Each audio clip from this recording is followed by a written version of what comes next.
Comment c'est possible d'intégrer autant de choses? Quel genre de négociation vous faites avec justement Canal+, entre autres, et que les autres opérateurs ne peuvent pas faire? Est-ce que c'est pas déficitaire de faire une box comme ça à ce prix-là? Moi, je suis toujours content quand je vous fais de la peine. Déjà, ça c'est le premier élément. Je vous promets, ça se passe pas mal chez Free. On a plutôt des bons chiffres, ils sont publics. Donc non, tout va très très bien. Le sujet Canal, c'est notre partenaire depuis maintenant plus de 20 ans. Depuis plus de 20 ans, on a des accords avec eux. Et il y a un moment, on dit à Canal, on distribue probablement les meilleurs contenus américains quand on distribue Netflix, Prime et Disney+.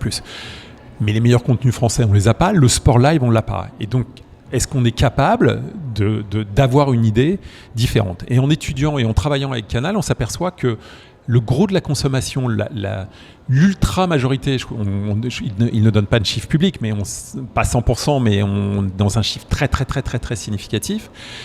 Et ce sont des gens qui regardent la chaîne en live. Et donc l'idée, c'est de se dire, ok, accédons à la chaîne en live, supprimons peut-être d'autres services qui peuvent être sur Canal, mais intégrons la chaîne en live avec le start-over, avec d'autres services, mais incluant la chaîne en live avec la multidiffusion qui va permettre à tout le monde d'accéder à ces contenus. Et faisons une offre différente. Et au bout, on a un double intérêt, c'est de faire une offre incroyablement sexy d'un côté, ça c'est le premier élément, et puis pour Canal, d'avoir une offre à tiroir. On accède au premier niveau de Canal, mais il y a un autre niveau de Canal dans lequel on peut avoir TV+, on peut avoir d'autres choses. On peut avoir leur service de VOD, etc. Et donc, on met en avant Canal, et au bout, ça permet à Canal de vendre des services supplémentaires.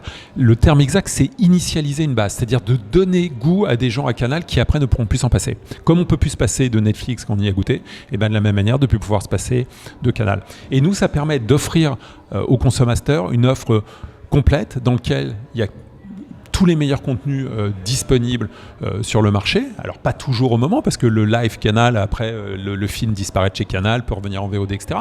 Mais d'avoir inclus dans une offre, à un instant de raison, tous les contenus inclus gratuitement dans cette offre.